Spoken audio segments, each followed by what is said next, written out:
शंख का रहस्य। कुरुक्षेत्र का युद्ध चौथे दिन में प्रवेश कर चुका था। धूल, रक्त और रथों की गर्जना से आकाश भरा था। किंतु इस अफरा तफरी में एक अजीब घटना घटने लगी।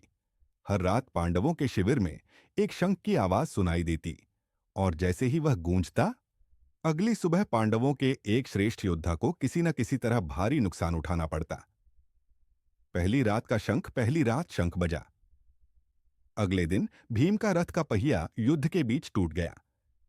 शत्रु ने घेर लिया, पर भीम ने किसी तरह बचाव कर लिया। लोगों ने इसे संयोग मान लिया। दूसरी रात फिर वही शंख बजा। अगले दिन द्रुपद को अज्ञात तीर ने घायल कर दिया। यह तीर किसी भी पक्ष का नहीं था। उसकी नोक पर अजीब सी काली परत छड़ी थी, जो झर जैसी थी। शंका तीसरी रात से पहले युधिष्ठिर ने सभी को एकत्र किया। उन्होंने कहा, यह शंख किसी साधारण योद्धा का नहीं, यह संकेत है, और संकेत भेजने वाला यही हमारे बीच है। अर्जुन ने पहरे का जिम्मा लिया। भीम ने कहा, अगर वह निकला तो उसकी गर्दन मरोड़ दूंगा। पर सहदेव ने एक अलग अंदेशा जताया। संकेत बाहर भेजने वाला केवल गद्दार ही नहीं, यह कोई ऐसा भी हो सकता है जो हमें बचाने की कोशिश कर रहा हो। तीसरी रात का पीछा रात का तीसरा पहर था। आसमान में बादल थे, चांद कहीं छुपा हुआ था। अचानक वही शंख गूंजा, पर इस बार पास से। अर्जुन और सहदेव ने दौड़ लगाई।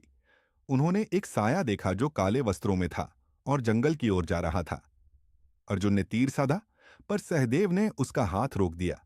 अभी नहीं, पहले जाने यह कौन है। दोनों उसका पीछा करते हुए एक पुराना कुआं तक पहुंचे। वह साया कुएं के किनारे रुका और अंदर की ओर कुछ फेंक दिया। फिर मुड़कर जाने ही वाला था कि भीम आ पहुंचे और उसे पकड़ लिया।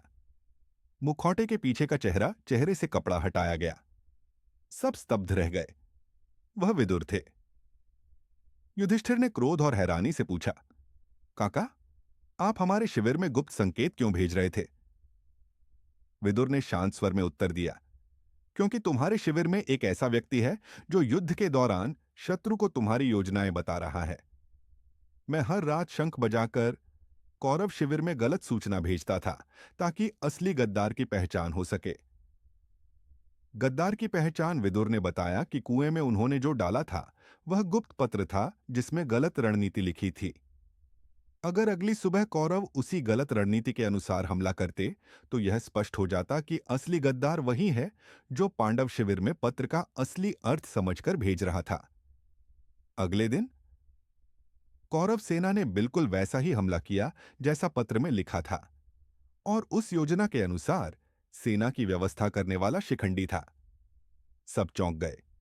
शिखंडी ने स्वीकार किया कि वह अनजाने में यह सब कर रहा था, क्योंकि कोई उसे गलत सलाह देता था, और वह सलाह देने वाला एक पुराना मित्र था जो गुप्त रूप से कौरव पक्ष से मिला हुआ था। अंत विदुर की योजना से न केवल गद्दार का पता चला, बल्कि कौरव सेना को भी उस दिन भारी हानि हुई। पर युधिष्ठिर के मन में एक बात रह गई।